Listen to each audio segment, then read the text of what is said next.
God! Amen! Sige nga po, batiin nga po natin ang ating mga katabi na sabihin natin magandang tanghali. Amen. Praise the Lord. Napakasarap pong sumamba sa Panginoon. Amen po ba? Amen. Tayong lahat ay sa pagsamba sa Panginoon ay ibang kaligayahan ang ating nararanasan.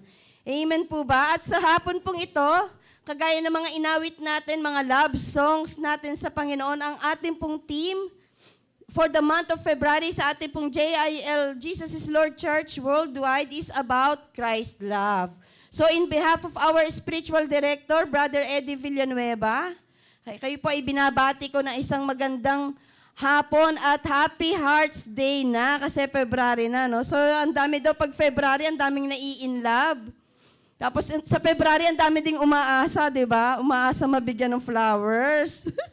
Umaasa mabigyan ng chocolates. So, sino na dito yung hindi na umasa? Laging olats. Laging olats naman, wag na lang. So, ngayong February, napakabuti po ng Panginoon dahil every month we have a time to celebrate. We have a season to celebrate. And this afternoon, ang ating pong topic is about Christ's love is the answer. Christ's love, sabihin nga po natin, Christ's love is the answer. Ang subtitle po ng ating team for the month of February is Building Stronger Relationships.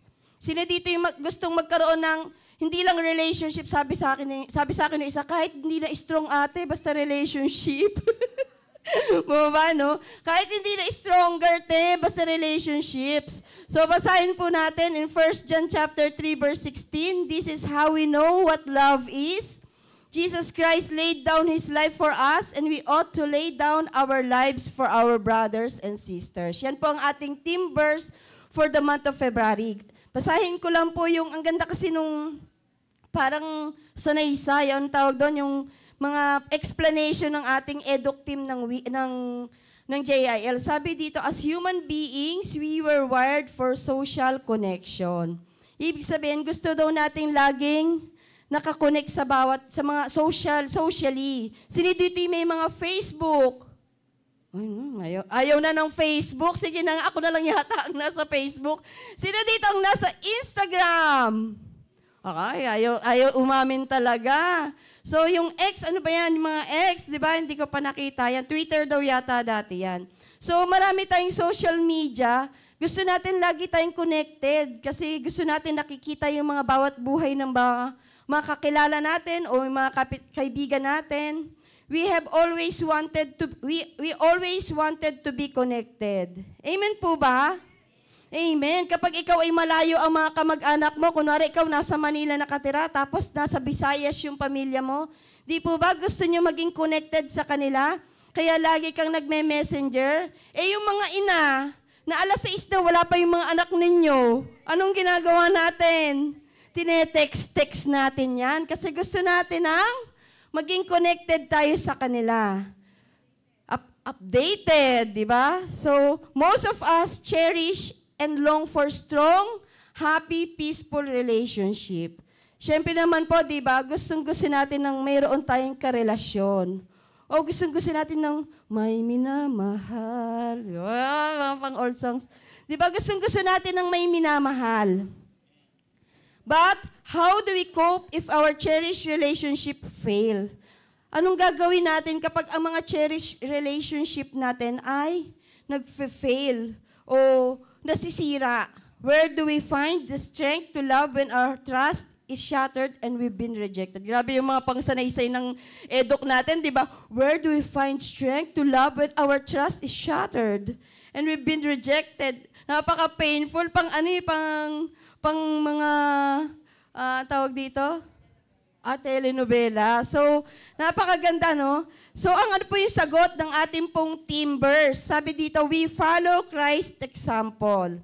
Mababasa po natin to sa Facebook ng ating Jesus is Lord Church Worldwide.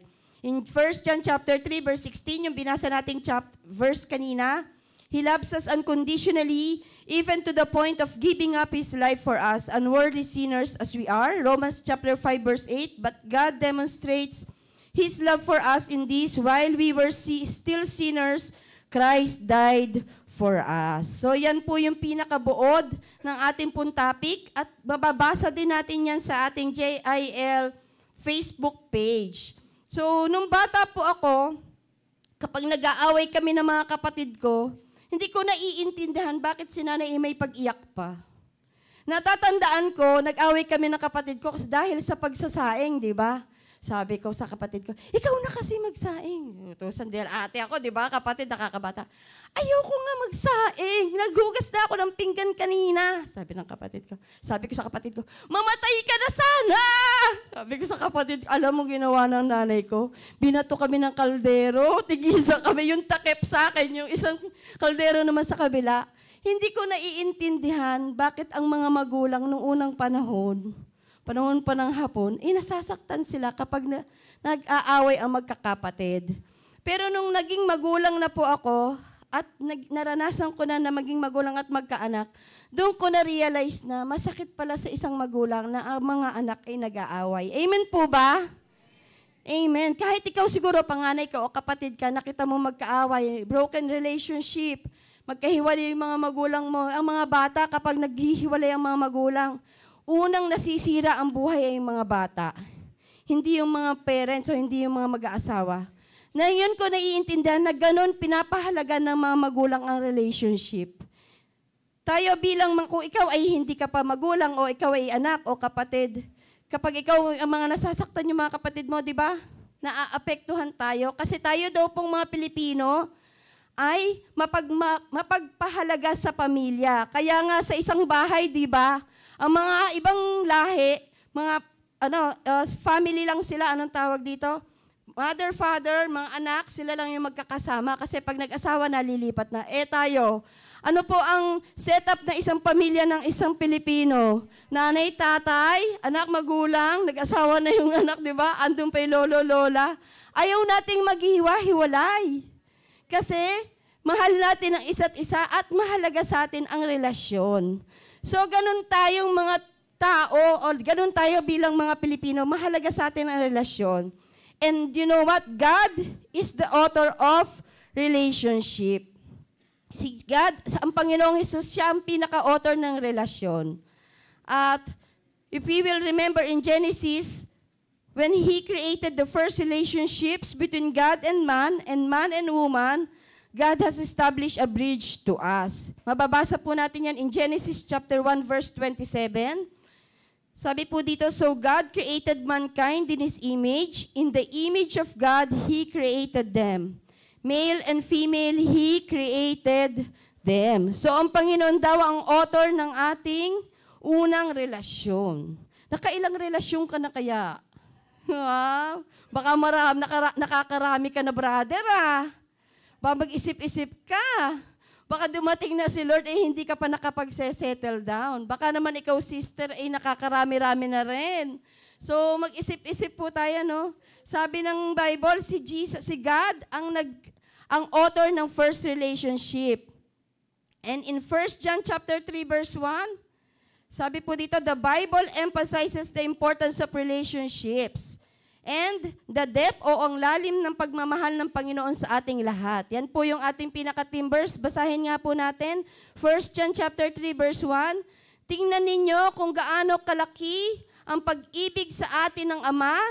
Tinatawag tayong mga anak ng Diyos at iyon nga ang totoo. Ang dahilan kung bakit hindi tayo nakikilala ng mga makasanlibutan ay hindi nila kinikilala ang Diyos. So, ganun daw kalaki ang pagmamahal sa atin ng Panginoon at tinatawag niya tayong mga anak. Tapos sinundan pa po ng verse, di ba? At iyan nga ang totoo. Ibig sabihin, sinasabi niya talaga, binibigyan ng diin yung pong verses na yan. The Father loves us so much that He calls us His children. Ganun tayo kamahal ng Panginoon po ba? Dahil tinatawag niya tayong mga anak. Sino po dito yung ang tawag sa inyo ng mga magulang ay anak? Anak, halika nga dito. Baba? Anak, nalilito minsan si RJ tsaka si Jay na kasi, anak, bakit po mami? Pareho ko palang natatawag na anak. Diba? Ang sarap tawagin ng anak. Ang sarap pakinggan na tinatawag ka ng magulang mo na anak. Kasi ibig sabihin, minamahal ka niya at sinasabi niyang ikaw ay akin, nagmula ka sa akin. However, pero, when sin entered God's perfect world, through Adam and Eve's betrayal of God's trust, nung nagkasala po si Adam at si Eva sa Garden of Eden, the betrayal of God's trust, the bridge was broken. Yung bridge natin, yung connection natin mula sa Panginoon, tayo papunta sa Panginoon ay nasira. Our direct connection with God. Nasira yon dahil tayo nagkasala, dahil sa unang kasalanan. And the most valued relationship of God to humanity was destroyed. Pinapahalagahan ni God. Kaya nga, itong si God, nung kinreate niya si Adam, nakita niya, malungkot si Adam, di po ba? Ganun pahalaga sa Panginoon ang relasyon. Kinreate niya si Eve para may kasama si Adam na mamuno sa buong in the entire world. So, sabi nga po sabi po, and the most valued relationship of God to humanity was destroyed. Nasira yung connection, di po ba? Ano pong ginawa ni Adam tsaka ni Eve nung nagkasala sila? Nagtago sila. Nagtago sila sa Panginoon. Sabi nga, nung ginagawa ko po itong teaching na to, hindi ko alam, talagang parang minsan pag maggagawa ka ng teaching ko, kailan yung week, talagang blanco yung isip, di ba? Lord, ano ba yung revelation? Tatanong ako kay RJ. So, tinulungan niya ako yung mga English natin dito. Tapos, sabi ni Jaina, ano nga yun, the forgiveness? Sabi nga po ni Jaina, the friendship was over. Wow, may mga pa-quotation pa. Sulat, ay wow, I read my name in your paper. So di po ba, the friendship was over? Tama nga naman. Na ang pakikipagkaibigan at ang ating connection sa Panginoon when the first sin came, nangyari, our friendship to God was over. Most of us may think that we are like Adam and Eve who also betrayed God's trust. May mga pagkakataon ba sa buhay natin na minsan ay nabetray natin ang pagtitiwala ng ating mga Panginoon sa buhay natin? Tayong mga anak, may mga pagkakataon ba sa buhay natin na once in our lifetime ay nabetray natin ang pagtitiwala ng ating mga magulang? Ako siguro, may mga pagkakataon na nabetray mo yung pagtitiwala, mayroong simple lang, yung uuwi ka, sabihin mo, uuwi ka ng maaga, pero hindi. Pero yung anak mo talagang tumatango yung mga sisterette ko dito sa harapan, mga mami, di ba? Inumaga na pala, di ba? Inumaga na pala, hintay ng hintay o yung mga asawa, sa kanilang mga asawa, na betrayed ang trust. We felt that we lost our bridge or connection with God. Kapag tayo ay nagkakasala sa Panginoon, ano pong nararamdaman natin? Lord, parang ang layo-layo. Lord, parang ang dry. Naranasan niyo po ba yun? Oh, parang ako lang ako lang. So, di ba naranasan po natin yun na na-lost yung connection natin sa Panginoon? May mga bagay po tayong nagawa na sa tingin ng mundong ito ay walang kapatawaran. O marahil may mga kasalanan po tayong matagal nang itinatago dahil natatakot po tayo sa mga consequences na dulot nito. Hindi ko po kayo kilala, magkakakilala tayo, pero yung personal struggles ng bawat isa sa atin ay hindi natin batid. May mga personal struggles po tayo sa ating personal na komunikasyon sa Panginoon. Maybe you are hiding a sin deep within your heart kasi natatakot ka. Alam mo yung stigma? Alam niyo po yung word na stigma? Kapag sinabi mo yung kasalanan mo na lagi ako nagsisinungaling. Si Ate Weng, sinungaling yan. Hindi na nabura sa isipan ng mga tao na sinungaling sa Ate Weng kapag inamin mo yung kasalanan mo. Diba? Stigma po ang tawag doon. Pero ang Panginoon, hindi po siya kagaya ng tao. Ang Panginoon, kapag inalay mo at sinabi mo sa Kanya ang iyong mga kasalanan, kinakalimutan ng Panginoon yon. Kumbaga sa isang pad paper o isang bond paper, punong-puno man ng guhit yung bond paper ng buhay mo ngayon. Kapag tayo ay lumapit sa Panginoon at hiningi natin ang tawad dito sa Panginoon, bibigyan niya tayo ng isang brand new bond paper. Huwag naman nating sulatan ulit, di ba? Brand new, sabi, kakaskasin ko na naman to. So, hindi naman, di ba? Binibigyan tayo ng bagong pagkakataon ng Panginoon. So, there's no condemnation in Jesus. Walang condemnation sa Panginoon. Sin to ourselves, pwede nagkasala tayo sa ating mga sarili. Kasalanan sa ating mga mahal sa buhay, sa ating mga kapitbahay o sa mga kaibigan o malapit sa atin o sa mga leaders natin. And no matter how hard we try to go to the church, pray and seek Him, we can't fix this broken relationship. Kapag ang relasyon natin sa isang tao, hindi po ba, na-experience nyo na po ba yung, sige mag-girlfriend, boyfriend, nag-break kayo. Pero mahal na mahal mo pa rin siya. Sino po dito yung binrake ka ng girlfriend mo, o kuwari boyfriend, mahal na mahal mo pa rin siya, ayaw na sa'yo ng girlfriend mo. Anong kaya mong gawin? Kahit anong gawin mo, ayaw na niya sa'yo, ayaw ka niya niyang kausap. Alam mo sabi ng girlfriend niya, it's beyond repair. Wow! Di ba pang pelikula? I'm so sorry, can we fix this? Di ba, bagay niya sa pelikula. Ano sabi ng girlfriend? It's beyond repair. Wow, di ba wala nang pag-asa? Ganyan ang ating relasyon sa Panginoon. Kapag paulit-ulit tayo nagkakasala sa harapan ng Panginoon, baka sabihin ng Diyos sa atin, sobra kulit mo. It's beyond repair. Wow, nakakatakot pag beyond repair. Pag wala nang solusyon ang ating mga kasalanan sa Panginoon. And the only answer for our broken relationship with God is Christ love. So yan po ang ating topic for this afternoon. Dalawa lang. It's about Christ love. So kung gusto nating ma-fix ang ating mga broken relationship sa Panginoon, magtiwala po tayo sa pagmamahal ng ating Panginoon. Number 1, Christ love forgives. Yan.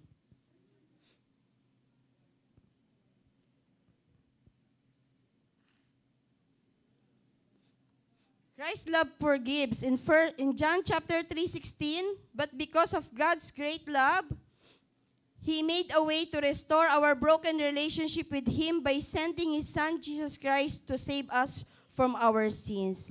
But because of God's great love, He made a way to restore our broken relationship with Him by sending His Son, Jesus Christ, to save us. Gusto ko po yung word na He made a way. Sabihin nga po natin, He made a way. Kahit na parang hindi ka kagawa-gawa ng daan, di po ba? Kahit hindi tayo karapat-dapat, kahit na hindi ka worthy na ipaglaban, parang kahit na ang dami-dami mong nagawa na talagang parang nakakasakit ng damdamin, pero anong ginawa po ng Panginoon? But because of God's great love, He made a way to restore our broken relationship. John 3:16, gayon na lamang ang pag-ibig ng Diyos sa sanlibutan. Kaya ibinigay niya ang kanyang bugtong na anak, kanyang kaisa-isang anak, upang ang sino mang sumampalataya sa kanya ay hindi mapahamak, kundi magkaroon ng buhay na walang hanggan. Romans chapter 5 verse 8, ngunit pinatunayan ng Diyos ang kanyang pag-ibig sa atin nang mamatay si Kristo para sa atin noong tayo'y makasalanan pa. So memorize po natin yung mga verses, no? These verses highlights God's immense love and desire for relationship with all of us. In John 3:16 po is God's Christ love itself. Yan yung pinakabuod ng pagmamahal sa atin ng Panginoon. That we as a sinner, di ba? Kinukup-kup tayo ng Panginoon pero gustong pumapalag tayo. Lagi tayong nagkakasala sa Panginoon. Pumapalag tayo pero gusto niya tayong mahalin. Pero lagi po yung pagmamahal ng Panginoon na inoffer niya si Jesus Christ para sa ating lahat. Best po na paalala sa atin kung gaano kabigat at kahirap ang pinagdaanan ni Jesus para sa ating kalagtasan. Amen po ba? Alam mo po, ini-imagine ko yung habang nakapako si Jesus Christ sa cross. Imagine niyo po, sige, yung nakapako si Jesus Christ sa cross. Tapos yung lahat ng tinulungan mo, o kaya ikaw ang tayo, imagine mo yung sarili mo nakapako ka sa cross kasi ikaw ang magbabayad ng lahat ng mga utang ng mga taong nasa kapaligiran mo.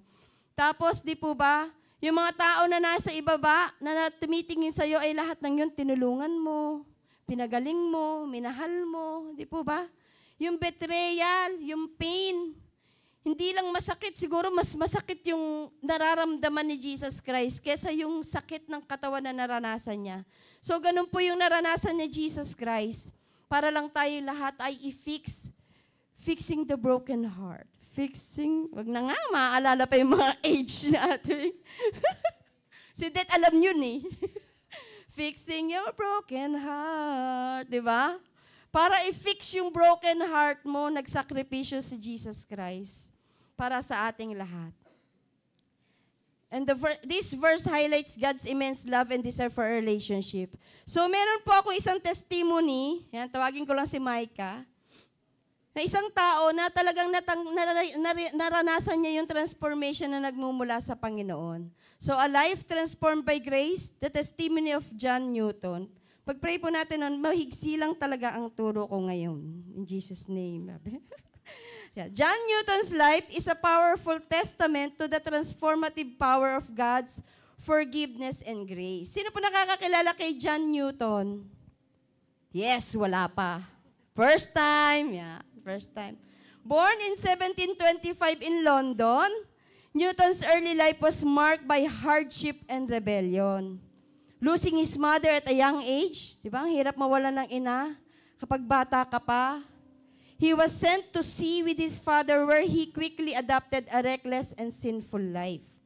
As a young man, Newton became deeply involved in the transatlantic slave trade. Ibig sabihin yung sa mga siguro yung sa mga pirate, kung nakakapanood po kayo ng movie, siguro na ganun yung buhay nila. Ito po yung real story. Working on slave ships and later captaining his own. Siguro nung una, slave siya, pero ngayon siya na ang kapitan. Baka nag-i-slave trade sila, di po ba? Nung panahon na yun, nangyari pa pala yun kasi si Joseph, di po ba, naalala nyo sa Bible, ibinenta si Joseph, mga slave trade. Sa kapanahunan pala natin ngayon, nangyayari pa rin pala yun. His life was characterized by brutally, moral depravity, and complete disregard of the sanctity of human life. However, everything changed one fateful night during a violent storm at sea in 1748. Nagkaroon daw ng storm doon sa kalagatan, kung saan siguro nasa ship po sila. Fearing for his life, dahil siya ay natatakot para sa kanyang buhay, Newton cried out to God for mercy. Nagpray siya parang si Jonah, di po ba? Miraculously, the storm subsided and the ship was saved. This experience marked the beginning of a profound spiritual transformation for Newton. He began to reflect on his life, realizing the depth of his sins and the need for God's forgiveness. Minsan, alam niyo po yung Kairos moment. Alam niyo po yung word na Kairos moment? Na kapag ikaw, ako po yan ang pinagpe-pray ko na sa mga sa pamilya namin na hindi pa talaga totally na sinusuko ang kanilang buhay sa Panginoon, na maranasan nila yung Kairos moment. Na kung saan nasa gitna sila ng kanilang lumalangoy sa kasalanan, ano pa mang bagay ang ginagawa nila, makikita nila at mapapakilala sa kanila ang Panginoon. Yun po yung Kairos moment. And Newton's experienced a Kairos moment. Ibig sabihin, natatakot siya, baka mamatay siya. Pero ang nangyari, tumawag siya sa Panginoon. Tumawag siya sa Panginoon at sinagot siya ng Panginoon. He began to reflect on his life, realizing the depth of his sins and the need for God's forgiveness. Naramdaman niya yung presensya ng Panginoon. At habang nararamdaman niya yung presensya ng Panginoon, naramdaman niya yung conviction of the Holy Spirit na ihingin niya ng tawad ang lahat ng bagay na nagawa niya. Newton's encounter with God's grace led him to abandon the slave trade and devote his life to Christ. In the years that followed, Newton became an Anglican minister, passionately preaching about the boundless love and forgiveness of God. He also became an influential figure in the abolitionist movement, working alongside notable figures such as William Wilberforce to end the slave trade in the British Empire. So talagang may slave trade, di po ba? And one of Newton's most enduring contributions to Christianity is his hymn, Amazing Grace. Sino po nakakaalam ng Amazing Grace na kanta? Kantayin nga po natin yung chorus. Amazing grace, how sweet the sound. Isang sadyang makasalanan, di po ba? Naisulat niya yung song na yan. Like me, Ganyan niya nakita yung sarili niya. I once was lost, but now I'm found. Was blind, but now I see. chains are gone, I've been set free. My God, my Savior has ransomed me. And like a flood, His mercy reigns, unending love, amazing grace. Amazing grace, how sweet the sound that saved a wretch like me. I was once lost, but now I'm found.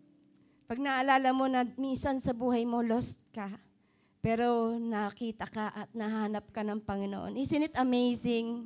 Palakpakan nga po natin ng Panginoon. Dahil pwedeng nasa labas ka naman sa lugar na ito, baka addict ka nga ngayon. Pero niligtas ka at tinawag ka ng Panginoon. I was once lost, but now I'm found. Was blind, but now I see. Dati bulag tayo sa katotohanan na kaya ng Panginoon ang lahat ng bagay sa mundong ito.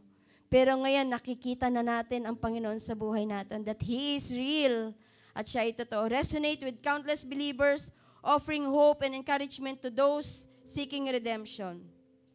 John Newton's life is a powerful reminder that no one is beyond the reach of God's forgiveness. No one is beyond the reach of God's forgiveness. Walang sino man na hindi kayang abutin ng Panginoon para tayong lahat ay patawarin. Kung marami ka mang kasalanan, tayo pong lahat ay hindi perfect. Amen po ba? Araw-araw sa ginawa ng Panginoon ay meron tayong kasalanan na nagagawa. Pero walang sino mang taong hindi kayang abutin ng Panginoon at patawarin. His testimony serves as an enduring example of the transformative power of grace, inspiring others to seek God's forgiveness and live a life dedicated to His service. Bakit hindi ka kayang abutin ng Panginoon? Sabi po ng Luke chapter 23 verse 34, Father, forgive them, for they do not know what they are doing. Even sa moment po ng immense suffering ni Jesus Christ, He extends forgiveness to those who wrong Him. Kahit siya po ay nasasaktan, nahihirapan, pwede ngang itakwil na niya tayong lahat dahil sobrang sakit ang naranasan niya. Pero nag-extend pa rin siya ng forgiveness sa ating lahat. Ipinagkaloob niya ang kapatawaran sa mga nagkasala sa Kanya, kahit sa Kanyang matinding pagdurusa. Ang makapangyarihang gawaing ito ay nagpapala sa atin na ang pag-ibig ni Kristo ay hindi batay sa kondisyon. The love of Christ is not conditional. At ang Kanyang kapatawaran ay bukas sa lahat na naghahangad nito ng may pagsisisi sa puso. Are you ready to ask for God's forgiveness? Amen. 1 John chapter 1 verse 9, subalit kung ipapahayag natin ang ating mga kasalanan, patatawarin tayo ng Diyos. Sa mga ito, lilinisin tayo sa lahat ng ating kasalanan sapagkat siya'y tapat at matuwid. Tinanong ko po, habang nag-meditate po ako nung turo ko ngayon, paano nga ba manghingi ng tawad sa Panginoon? Tayo pong mga tao, di ba, lalo na kapag magtuturo ka, parang ang complicated agad yung mga iniisip. Gusto ko ng 1, 2, 3, 4, 5, step 1, step 2, step 3. Gusto ko ng outline ganyan. Kung paano humingi ng tawad sa Panginoon. Alam niyo po, sabi sa akin ni Jaina, just say sorry. Sabi ko, napakasimple, no? Just say sorry. 1 John chapter 1, verse 9, kung ipapahayag mo ang iyong kasalanan, siya ay tapat. Napapatawarin tayo sa ating mga kasalanan. And number 2, natatapos na, wow, sabi ni Ian, totoo nga, ang balita. Christ's love moves. Kanina po, Christ's love forgives. Nagpapatawad ang pagmamahal ng Panginoon. Number 2, at yan na po ang ending, dalawa lang yan. Christ's love moves us to forgive. We are forgiven to forgive. Gusto ko pong hiramin yung ating pong yung explanation ni JIL dun sa, kung makikita niyo po yung post ng ating JIL Facebook, ang ganda niya. Sabi doon, some days, love is easy. Wow, di ba? Ang ganda. On other days, it feels impossible. Tama po ba? It's challenging when someone hurts you, when trust is broken, or when it feels like they don't deserve your love. Siguro may pinagdadaanan yung nagsulat, yung eduk, di ba? Palagay broken-hearted yung nagsulat. Some days, But love isn't about who deserves it. It's about who Christ is. He showed us how to love even when it's hard. May mga araw na madali ang magmahal. Tinagalog ko po para sa English version translation. Para lalo ko mas maintindihan ko. Sa ibang araw, tila ito'y imposible. Hamon ito kapag may nanakit sa'yo, kapag nabigo o nasira ang tiwala, o kapag parang hindi sila karapat-dapat sa ating pagmamahal. Ngunit, ang pagmamahal ay hindi tungkol kung sino ang karapat-dapat. Ang ganda, no? Ang pagmamahal ay hindi tungkol sa kung sino ang karapat-dapat. Ito'y tungkol sa kung sino si Kristo. Ipinakita niya sa atin kung paano magmahal kahit na mahirap. Sino po dito yung even when it hurts? Habang nagde-devotion kami na empty, sabi ni Karen, even when it hurts, di ba? You still love the person. In Him, we find the strength to love, to accept, to forgive, to trust, and to endure, even when it's hard and even when it's hurt. Makukuha natin sa Panginoong Hesus, sa pagmamahal ni Jesus Christ, magkakaroon tayo, makuha natin ang kalakasan, the strength to love. And number 1, how to forgive and to forgive. Dahil tayo pinatawad ng Panginoon, ano po ang next step na gagawin natin? Tayo naman ay i-ask natin ng Panginoon na matuto tayong magpatawad. Love by choosing forgiveness. Forgiveness isn't excusing what happened. It's setting your heart free. Jesus forgave us first and He helped us to do the same. Basahin ko lang po yung Colossians chapter 3 verse 13. Hindi ko alam kung nasa slide ko siya. Magpasensya kayo sa isa't isa. Kung may hinanakit kayo, kanino man, magpatawad kayo gaya ng pagpapatawad sa inyo ng Panginoon. In NLT version, make allowance for each other's faults and forgive anyone who offends you. Remember, the Lord forgave you, so you must forgive. Forgive others. Kung nahihirapan ka magpatawad, hindi ka nag-iisa. Sabihin nga po natin, hindi ka nag-iisa. Isa pa yung may conviction, hindi ka nag-iisa. Nauunawaan ka ni Jesus at may ibinibigay siyang lunas. Sinasalisay niya ang kanyang kwento tungkol sa isang alipin na pinatawad sa utang ng milyon-milyon. Alam po ba natin yon, yung parable na yon? At ngunit hindi kayang patawarin ng isang taong may utang sa kanya na $100 lamang. Alam po ba natin yung parable na yon? Yung talinghaga tungkol sa lingkod na di marunong magpatawad. Pinatawad siya, hindi na po natin siya babasahin at may 5 minutes na lang. Bilisan natin. So, hindi ko na po babasahin yung verse. So, di ba, pinatawad siya nang may pinagkakautangan niya isang alipin. Pero nung lumabas siya na hindi niya deserving, sobrang milyon-milyon daw yung utang niya. Pero $100 lang ang utang nung kasamahan niya. Nung paglabas niya, ano pong ginawa niya? Pinakulong niya yung kapwa niya na nagkakautang sa kanya. According to Pastor Charles Stanley, thank you kay sister, forgiveness is not justifying action, forgetting, tolerating behavior, denying wrongdoing, or excusing sin. The truth is, forgiveness doesn't mean you have to pretend you don't remember the fact that something happened. Ang pagpapatawad daw ay hindi kailangan mag-pretend tayo na hindi natin naaalala kung ano yung nangyari. Instead, no one could forgive if that was what forgiveness meant. Forgiveness means you let it go.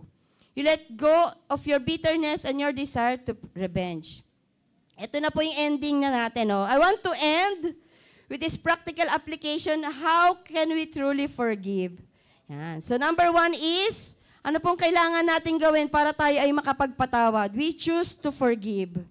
By modeling Christ's forgiveness, the Master, di po ba? Yung Master, ina-exemplify niya si Jesus Christ na pinatawad niya yung alipin niya na nagkakautang sa kanya.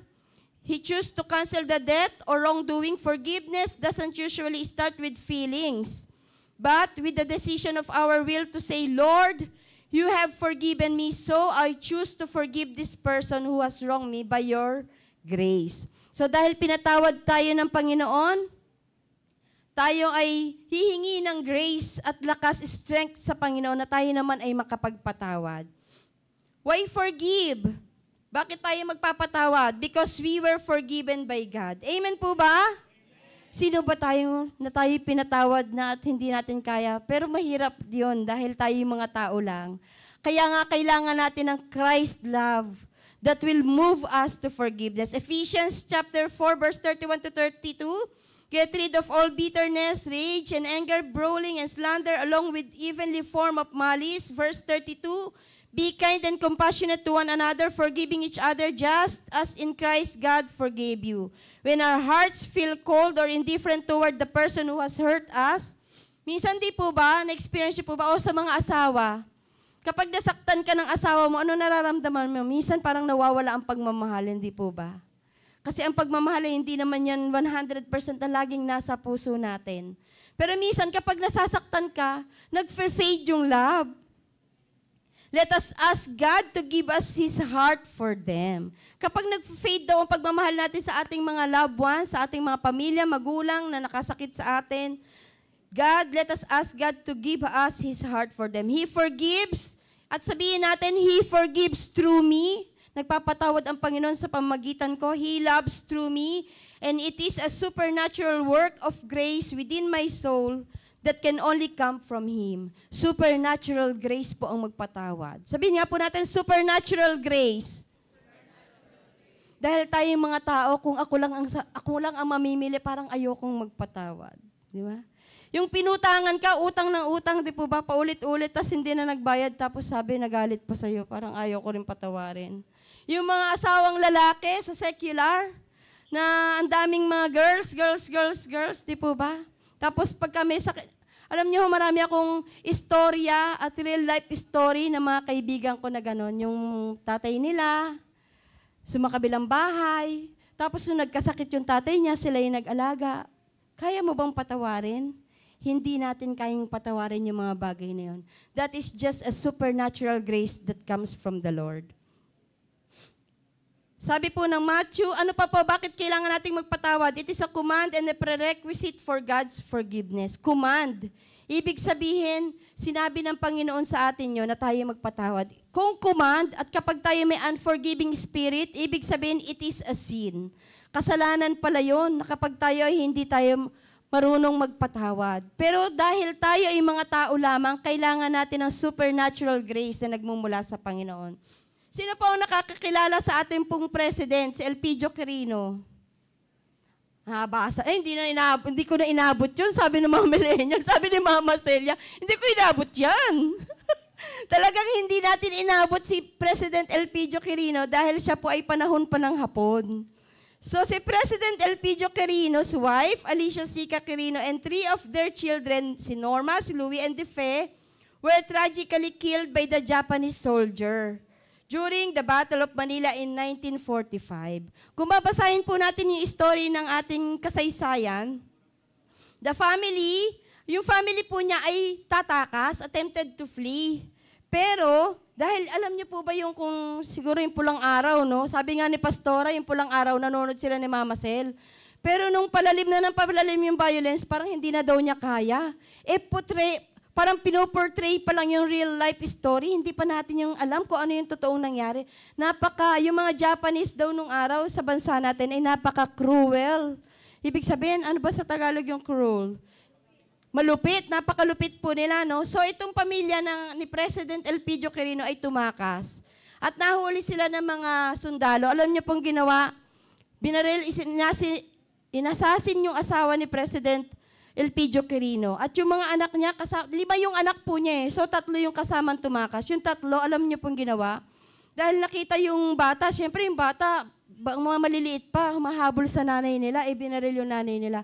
Kinuha yung bata. Alam niyo po yung rifle ng mga Japanese dati, meron pang ganon. Yun, yung may kutsilyo pong ganon sa unahan. Initsa yung bata, tsaka sinaksak na gano'n. Ganon kasakit ang nangyari. Imagine, leader ka ng bansa, tapos yun ang mangyayari sa'yo.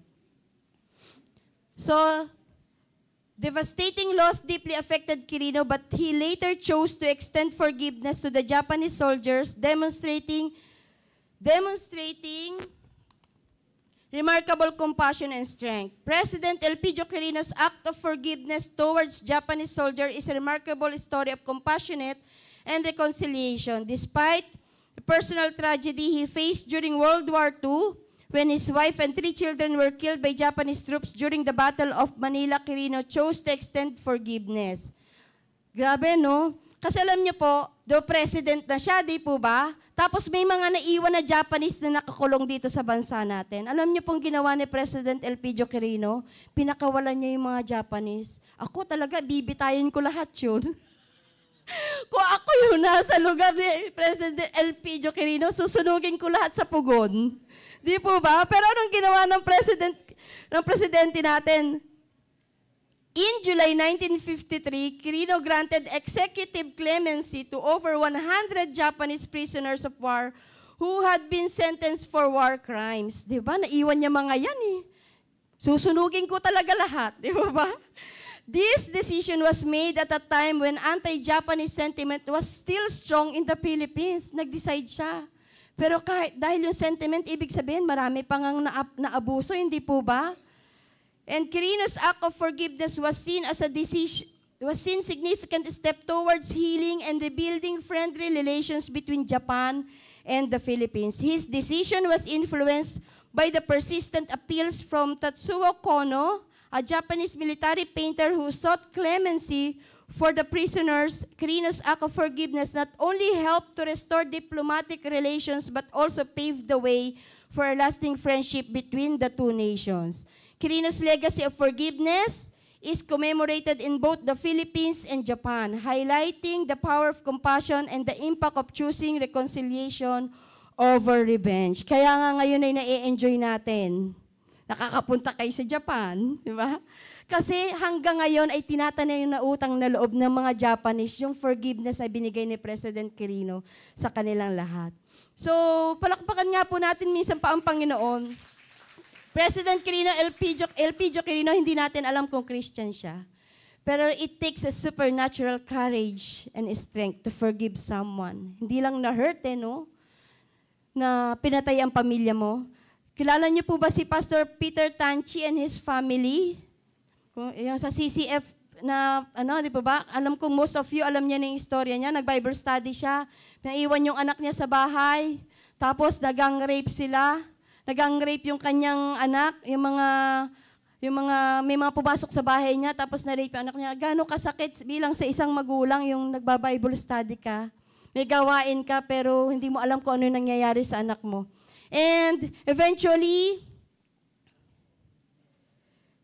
Pastor Peter Tanchi and his wife Jonah leaned on the deep faith in God to navigate through the grief and trauma. They chose to forgive, believing that forgiveness was essential for their own healing and for Joy's recovery. Joy, yung anak po nila, despite the immense pain and suffering she endured, she chose the path of forgiveness, finding solace and strength in her relationship with God.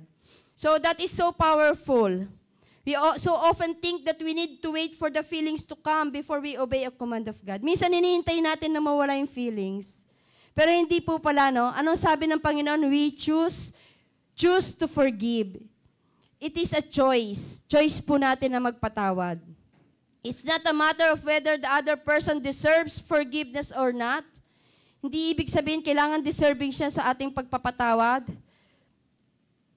But true forgiveness means leaning upon the grace of God to forgive others just as He has forgiven us, whether they deserve it or not. After all, if Christ can forgive us and offer us the grace that we don't deserve, how can we refuse to forgive those who wrong us? Hindi nila deserve na ipapatawarin sila, hindi po ba? Pero dahil sinabi ng Panginoon na tayo kailangang magpatawad. So this afternoon, I encourage everyone, let us choose to forgive. Sabihin nga po natin, choose to forgive. So, and last two na lang po, choose to forgive every time. Sabi po doon sa Matthew, sabi niya dyan, sabi ng Matt, 70 times 7. Daw tayo magpapatawad. Choose to forgive every time. And every time is not easy. Kaya ano pong kailangan natin? Ang pagmamahal ng Panginoon. Ask Him to renew your mind with His truth. Even after we have chosen to forgive, minsan, di ba, napili na po nating magpatawad, di po ba? Pero minsan, the enemy often tempts us to resurface the hurt. Minsan may pagkakataon na, sabi nga nung napanood ko, yung daw memories, they are, magaling daw saan ko ba napanood to? Sa ano yata, sa teleserye, na pinagpalit siya ng asawa niya, tapos nag-reconciliation sila. Pero pag bumabalik yung memories na iniwan siya ng asawa niya, na-hurt ulit siya. Kaya nga, kailangan nating magpatawad paulit-ulit, sabi ni Jesus Christ, paulit-ulit. Kasi minsan ang enemy, itetempt ka niyan. Yung gusto mo na talaga ibigay ang full na pagpapatawad mo, tapos ipapaalala niya ulit yung pain mo at yung mga hurt mo. When the enemy tries to flood our minds with painful thoughts and memories of the hurtful actions of others, instead, let us turning the offense over in our minds, we should immediately meditate on the key scriptures about forgiveness. Minsan ang kaaway, ayaw niya tayong makalaya. Gusto niya lagi tayong nakakulong. Nakakulong sa bitterness, nakakulong sa pain, nakakulong sa anger. Ayaw niya tayong maging malaya. Kasi kapag naging malaya tayo, mararanasan natin ang fullness of God's blessing. At ayaw niya na tayo ipagpalain ng Panginoon. So gusto niya tayo ay laging malungkot. Sabi ng Romans chapter 12, verse 19 to 21, do not take revenge, my dear friends, but leave room for God's wrath, for it is written, it is mine to avenge. I will repay, says the Lord. On the contrary, if your enemy is hungry, feed him.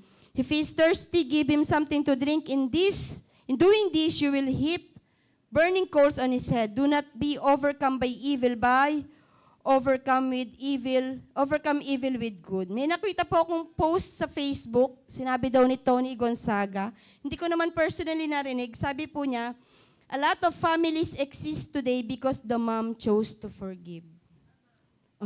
Talaga naman naririnig ko talaga yung mga sisteret ko.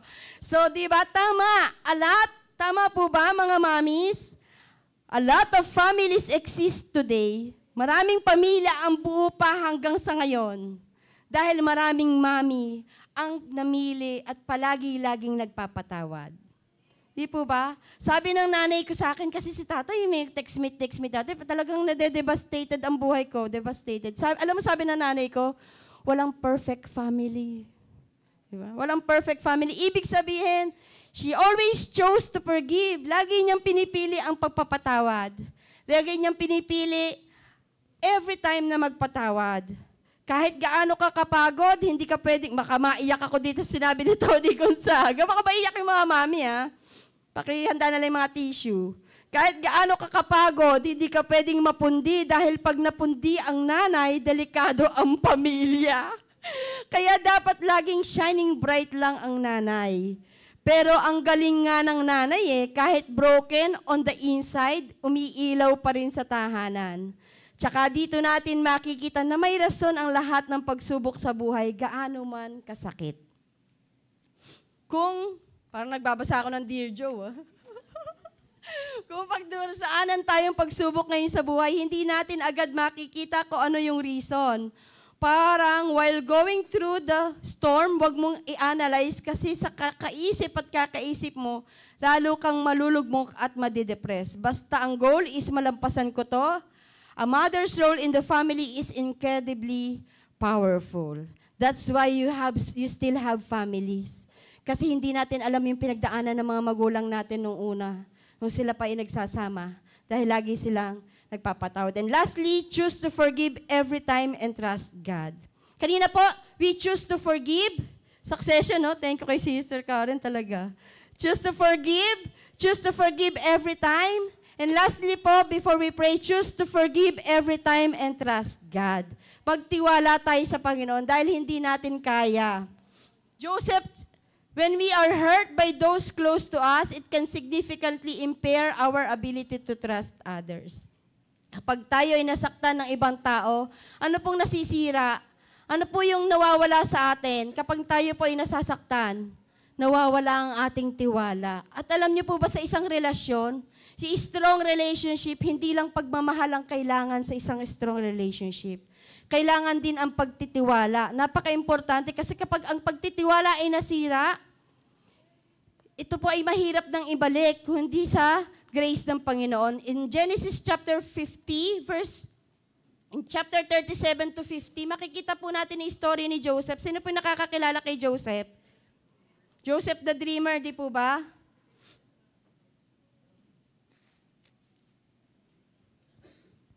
Si Joseph journey shows that forgiveness is continuous. Basahin ko lang po ng mabilis. Yung verse 14 to 21, after burying Jacob, Joseph returned to Egypt with his brothers and all who had accompanied him to his father's burial. Namatay na yung tatay nila. But now that their father was dead, Joseph's brother became fearful, and now Joseph will show his anger and pay us back for all the wrong we did to him, they said. Sabi nila, namatay na si tatay. So they sent this message to Joseph, before your father died, he instructed us to say to you, please forgive your brothers for the great wrong they did to you, for their sin in treating you so cruelly. So we, the servants of God, of your father, beg you to forgive our sins. Sabi ng mga kapatid niya, patawarin mo kami. When Joseph received the message, he broke down and wept. Alam niyo po yung he broke down and wept, ang laki ng impact sa akin eh.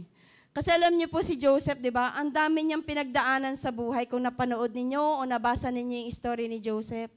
Sino ba yung mag-aakala na ikaw, kapatid mo, mga kuya mo, na siya magtatanggol sa'yo, eh siya palang naiinggit sa'yo at ibebenta ka? Di ba yung betrayal of trust? Paano pa ako magtitiwala, pero tapos naging slave siya? Di po ba? Tapos pagdating pinagbuti niya ang kanyang buhay, may naging kaibigan siya sa bilangguan, nakalimutan din siya ng kaibigan niya na tinulungan niya na in-interpret yung dreams, di po ba? He wept. Ano po sabi dito? He broke down and wept. Ini-imagine ko yung sarili ko, siguro sobrang sakit ang napagdaanan ni Joseph. Kaya humahagulgol sa Tagalog, humahagulgol. And verse 18, then his brothers came and threw themselves down before Joseph. Look, we are your slaves, they said. But Joseph replied, don't be afraid of me. Am I God that I can punish you? You intended to harm me, but God intended it all for good. He brought me to this position so I could save the lives of many people. No, don't be afraid. I will continue to take care of you and your children. So he reassured them by speaking kindly to them. So si Joseph, nakita po niya yung Joseph's journey shows that forgiveness is continuous. It is intentional act. And his trust in God was the foundation that allowed him to forgive every day, even when it was challenging. Yung pagtitiwala niya sa Panginoon, nung palang na binenta siya, naging slave siya, napunta siya sa prison cell, yung pagtitiwala po ni Joseph ay hindi nawala sa Panginoon. Joseph's story teaches us that true forgiveness is possible even in the face of deep betrayal and suffering. True forgiveness is possible kahit na ikaw ay binetray at sa kabila ng suffering. It is powerful reminder that forgiveness can lead to healing, reconciliation, and deeper relationship with God. It's not a question of whether we can trust others or not, but whether we can trust our God. Hindi po ang tinatanong dito ay kaya ko bang pagtiwalaan ng taong patatawarin ko? Ang importante po, ang sinasabi po ng Panginoon, it's whether we can trust God of our pain, of our bitterness in our hearts. Kung kaya nating pagtiwalaan ng Panginoon sa pamamagitan ng pagpapatawad sa ating kapwa. Sabi po sa 1 Peter chapter 5 verse 7, tawagin ko na po yung music team, cast all our care upon Him because He cares for us. Cast all your cares upon Him because He cares for us. God is waiting for us to take our hurts and sorrows to Him so He can restore us, comforts us, and give us grace to love and forgive in return. Trusting God with personal offenses and going on in peace and silence requires supernatural grace. Ano pong conclusion natin? When we forgive, we show Christ-like love. Kaya nga, Christ love is the answer. When we forgive, we exercise humility. Amen po ba? Kasi ikaw yung nagpapakumbaba. When we forgive, we free ourselves from strongholds and deep-seated wounds that is inside us. When we forgive, we understand that we are sinners who are forgiven too. Can we just, pwede po ba tayong lahat ay tumayo? At palakpakan po natin minsan pa ang Panginoon. Hallelujah! Hallelujah! Bago po tayo mag-pray, gusto ko lang basahin itong isang testimony na iniisip ko pa kung basahin ko o hindi. Pero isinulat ko pa rin anyway. So, ako po si Ate Weng, nakilala ninyong lahat, di po ba? Ang dami kong, sabi nga Ate LB, dami mong pasabog. Kasi ang dami kong testimony sa buhay at most of you ay nakakaalam kung ano yung mga pinagdaanan po namin bilang pamilya. Kasi naniniwala ako na kapag idinideklara mo ang kabutihan ng Panginoon at ang faithfulness ng Diyos sa buhay mo, ibig sabihin, idinideklara mo ang kaluwalhatian at ang kadakilaan ng Diyos, hindi ikaw, kundi ang Panginoon na dinideklara natin. Yung story ko po is one of heartache, healing, and transformative power of forgiveness also. My husband, si Kuya Jay, pwede pong makikita that, naku, naiiyak pa. We have seemingly perfect marriage, hindi po ba? Kasi talagang dumaan kami ni Kuya Jay sa pinag-pray namin ng isa't isa. Nagpaalam kami sa mga leaders, parang perfect. But beneath the surface, there were challenges we struggled to address. Ang daming struggles sa pag-aasawa, Jeremiah. I know most of you know our family's battles and victories. But despite those victories, God has given us personally po, na alam ni na Danica, nagkukwentuhan kami minsan, di po ba? Nag-iiyakan kami tatlo ni Van. Personally, betrayal, series of lies, cut deep within my heart. And I felt a roller coaster of emotions. Habang binigyan kami ng victory ng Panginoon, nalagpasan yung nakulong si Kuya Jay, nalagpas yun ng pagkakasakit, pero hindi pala ako okay. Anger, pain, and profound sense of loss yung naranasan ko bilang asawa. For days, months, and even years, I fought with the idea of forgiveness. Sabi ko nga, hindi naman dapat ma-preach ko to hanggat hindi ko siya naranasan. How could I forgive someone who had shattered my trust? Di po ba? Na nawala yung pagtitiwala mo. How could we rebuild what was broken? I turned to God in my anguish, sa sama ng loob at mga kalungkutan ng buhay. Seeking guidance and strength, and I poured out my heart in prayer, asking for the ability to forgive and for wisdom on how to move forward. So habang nasasaktan ako, umiiyak ako sa Panginoon, and I found myself listening to worship songs, kay Mayor Joni songs. They are healing. Reading the Bible because the Word of God are the source of healing too. Honestly, I told God that I can't and will never release forgiveness. Sinabi ko sa Lord, tao lang, Lord. Hindi kayang magpatawad. Until the pain remains in me. Hanggat nasasaktan, ayokong magpatawad.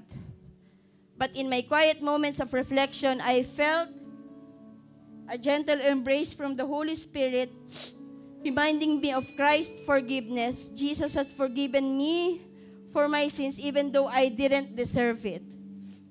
His grace was a gift that I was called to extend to others, including my husband. It was then that I realized that forgiveness was not about doing the right thing. Hindi lang pala, kasi lagi ko pong iniisip, patawarin ko na kasi yun ang tama. Mag-move forward na ako kasi yun ang tama. But about freeing my heart from bitterness and resentment. Through prayer, honest communication, and shared commitment to change, we began the journey of reconciliation. Wow! Reconcile na. I share my story. Sinare ko po itong story na to. Very personal at ayoko talaga i-share. Pero sabi ni Kuya Jay, i-share mo. Kasi, alam niyo po, the moment that I released the forgiveness, grabe na yung pinagdaanan ko, yung leader ka, strong ka, marami kang pinagdadaanan sa buhay. Pero dapat ipakita mo yung, that the Lord is your victory. The moment I released forgiveness, I felt freedom in my heart. Matagal ko nang iniisip sa sarili ko na para akong nakakulong sa box. Dahil ayoko nga, dahil sobrang, I want to forgive na wala na yung pain. Pero hindi pala ganun yung design ng Panginoon. Forgiveness is not conditional. Forgiveness is not about you. Forgiveness is about the grace of the Lord. I share my story to encourage you who may be struggling with forgiveness. It is not an easy path, I told you. Gusto ko nga ilagay dun sa point ko kanina, forgiveness is impossible. Baka yun ang matandaan. Forgiveness is impossible. But with God's help, it is possible.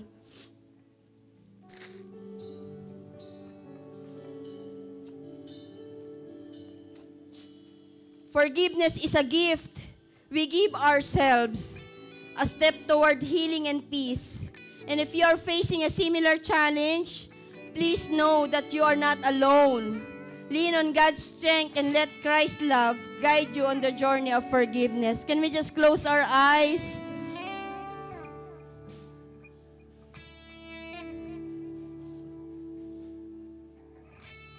Hallelujah. Hallelujah, Jesus.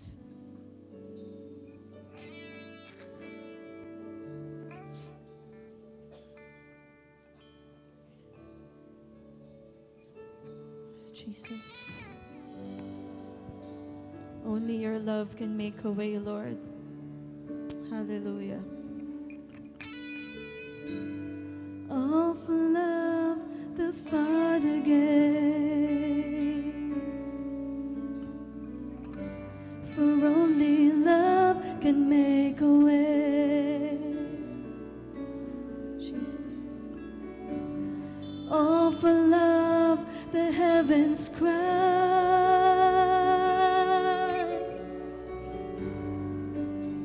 For love was crucified.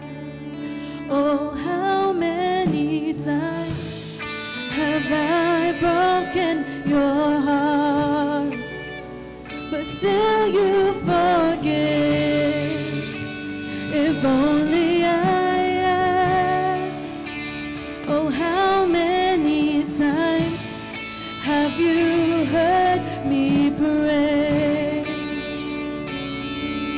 Draw near to me. Once again, let's sing the song. All for love the Father gave. For only love can make a way. Oh, it's only your love, Lord. All for love the heavens cry.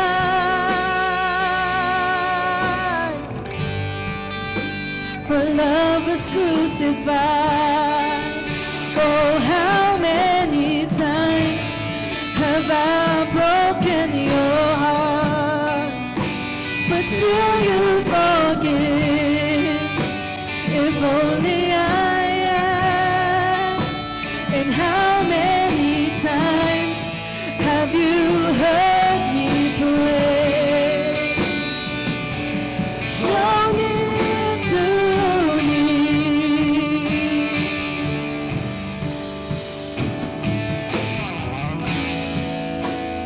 Everything I need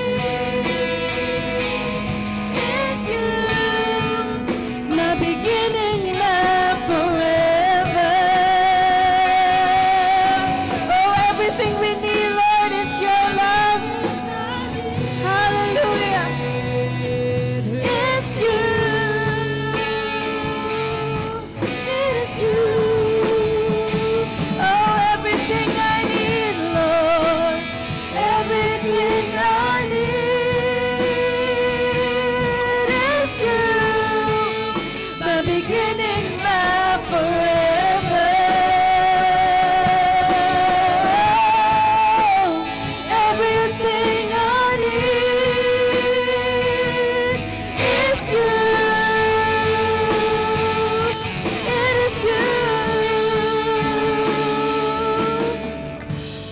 Let me sing of love, and I will join the angels' song. Oh, Jesus, you are, Lord. Ever holy is the Lord.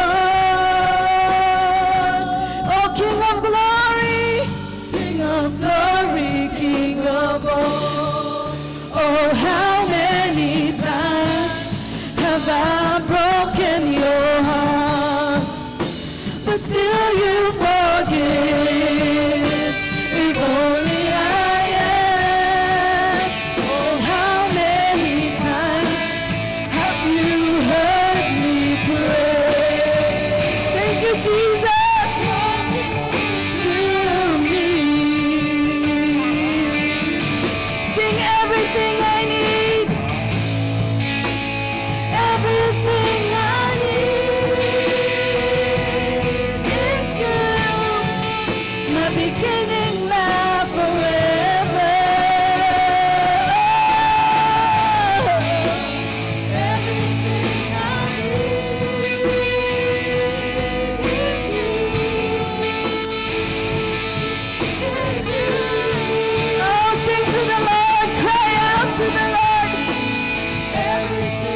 Abba, Father, have your way.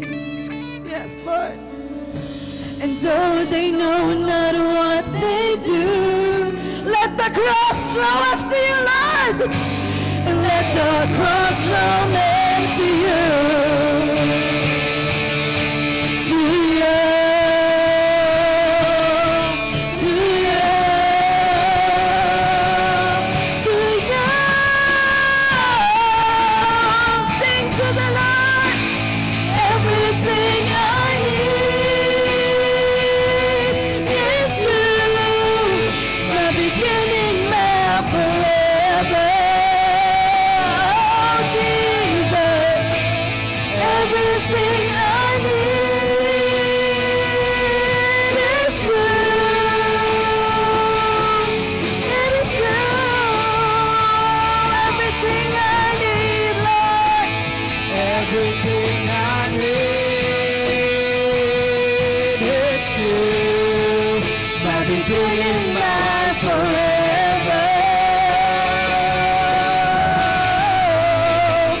Everything I need, it's you. It's you. Let this be the prayer of your heart. Everything I need. Everything I need is you. My beginning, my forever. Oh, you're everything we need, Lord. Everything I need is you. It is you.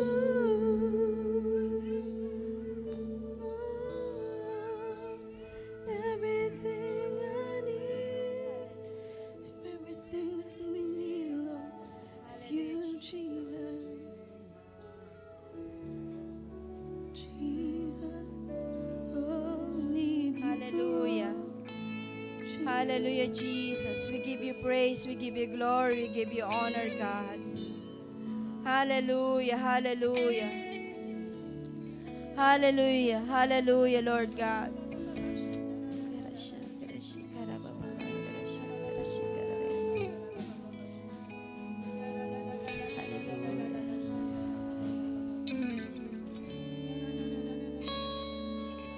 Hallelujah. Panginoon, lumalapit po kami sa iyo sa hapon pong ito. Kami pong lahat ay nagpapakumbaba. Nakikita mo, Panginoon, ang bawat laman ng aming mga puso, ang aming mga isipan. Nababatid mo, Panginoon, ang lahat ng pinagdaraanan ng iyong mga anak. Pwede po bang taas natin ang ating mga kamay at minsan pa'y lumapit tayo sa Panginoon? Can you just repeat the prayer after me? Panginoong Jesus, Panginoong Jesus, lumalapit po ako sa iyo. malapit po ako sa iyo. Nagpapakumbaba Nagpapakumbaba. at humihingi ng kapatarawan sa aking mga kasalanan. Humihingi ng kapatawaran sa aking mga Kung may mga kasalanan. pagkakataon man, Panginoon, na nagawa ko May pagkakataon man, Panginoon, na nagawa. at nasaktan ko po ang iyong damdamin dahil sa aking mga kasalanan. Nasaktan ko po ang iyong damdamin dahil sa aking mga kasalanan. Sa hapon pong ito, lumalapit po ako sa iyo. Sa hapon pong ito, lumalapit po ako sa iyo. Humihingi ng tawad, Panginoon, Humingi ng tawad, Panginoon, sa mga bagay na nagawa ko, sa mga bagay na nagawa ko. lantad man o lihim man, Panginoon. Lantad man o lihim man, Panginoon. Pakadalisayin mo po ang aking puso sa hapon pong ito. Pakadalisayin mo po ang aking puso. At huwag mo pong hayaan, Panginoon, Huwag mo pong hayaan, na may Panginoon, kasalanan pang naitatago sa puso ko may kasalanan pang naitatago sa puso. at hindi ko po naibigay ito sa iyo sa hapon pong ito. Hindi ko po naibigay sa iyo sa hapon. Simula sa araw na ito, Panginoon, Simula sa araw na ito, ibinibigay ko po sa iyo ang aking puso. Binibigay ko po sa iyo Ibinibigay ang ko aking po sa iyo ang aking buhay. Binibigay ko po sa iyo Ikaw ang po aking ang buhay. maghari, Panginoon, sa akin pong buhay. Ikaw ang maghari, Panginoon, sa akin. Hugasan mo po ng iyong banal mong dugo ang pusong ito, Panginoon. Hugasan mo po ng banal mong As we dugo ang continue to puso. declare, As we continue to declare, this heart belongs to you. this heart belongs to you. Thank you, Lord God. Thank you, Lord. In Jesus' name. Ako na lang po ang mananalangin. Hallelujah. Hallelujah, Jesus. We just continue to honor you in this place, God. Hallelujah. Hallelujah. We ask for your grace and we ask for your mercy to be upon this place. Sino man sa amin, Panginoon, ang nahihirapan at nabibigyan ng sadya dahil sa kasalanan ng unforgiveness, Lord, we ask for your grace, Father, in Jesus' name. Meron man sa lugar nito, Panginoon, na talagang nahihirapan na magpatawad. Sa tingin niya, imposible ang kapatawaran na ibigay sa mga taong nakasakit sa Kanya. Ang dalangin ko po, Panginoon, give us the strength. Give us that supernatural grace, Lord God, to forgive, God. In the mighty name of Jesus. In the mighty name of Jesus. Lord, I pray, abutin mo ang pusong ito, Panginoon, na lubhang nasaktan. Abutin mo ang pusong ito, Panginoon, na ninikawan ng kagalakan sa kanyang puso. Dahil sa bitterness na kanya pong nararanasan. Abutin mo ang pusong ito, Panginoon, na nakakaramdam na siya po ay nag-iisa. Abutin mo ang pusong ito, Panginoon, na siyang napapagod, Panginoon, na masaktan, na paulit-ulit sa kanyang buhay. At ang dalangin ko po, Panginoon, give us your grace. Give us your love, Lord God. Give us your grace to forgive. And Lord, this afternoon, God, continue to release the hearts of your people in this place. Release the spirit of healing in this place, God, in the mighty name of Jesus. In the mighty name of Jesus. Touch every heart in this place, God, in the mighty name of Jesus. In the mighty name of Jesus, Lord, in Jesus' name. Lord, ipaalala mo po sa amin, Panginoon, ang mga taong nakasakit sa amin. Ipaalala mo po sa iyong mga anak, yung mga taong nakasakit sa kanila, so that they can release forgiveness, Lord, through your grace in this place, God.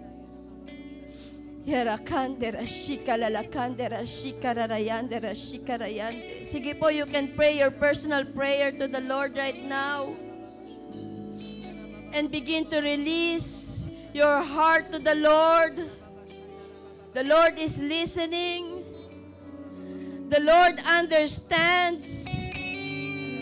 The Lord, the Holy Spirit comforts you, will comfort you. Hallelujah. Hallelujah. Hallelujah, Jesus. Hallelujah. Lord, marami pong salamat, Panginoon. Hindi man namin kaya bilang mga tao, pero naniniwala kami na kaya mo. Kaya mo, Panginoon. Kaya namin dahil kaya mo, Panginoon, na kumilos sa aming mga buhay. Make all impossible in our lives be possible, Lord God, in Jesus' name. And Lord, ang dalangin po namin, Panginoon, sa lahat, Panginoon, ng iyong mga anak na may mga pangangailangan sa lugar nito, ibuhos mo po ang masagana mong pagpapala sa bawat isa.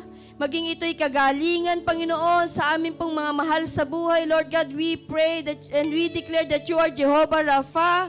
You are the God that heals, God. By the stripes of Jesus, we are healed and we are made whole in the mighty name of Jesus. In the mighty name of Jesus. Sino man sa aming kalagitnaan, Panginoon, na may mga pangangailangan, Lord, emotional healing, healing from broken relationship, Lord God, in the mighty name of Jesus. Lord, we pray for your healing. Touch every relationships in this place, God, in Jesus' name. In Jesus' name, in Jesus' name. Lord, kung sino man na nangangailangan sa amin financially, emotionally, Panginoon, sa mga bagay pa, Panginoon, na hindi namin nabanggit na panalangin, Lord God, Lord, we pray for the fullness of your blessings to be upon each and every person in this place, Panginoon. Lord, marami pong salamat. Lalabas po kami sa lugar na ito, Panginoon. Tataglayin namin, Panginoon, ang katagumpayan na nagmumula sa iyo. Ang kapayapaan at ang pagmamahal na nagmumula sa iyo. Lord, we continue to honor you. We bless you. This is our prayer in Jesus' name. Ang lahat po ay magsabi ng Amen and Amen. Praise God. God bless po sa ating lahat. Let us declare that Jesus is Lord over social media. Like, follow, and share our contents. in Facebook, Twitter, Instagram, Threads, YouTube, and now on TikTok. Let us proclaim, share the goodness and greatness of our God through our social media accounts.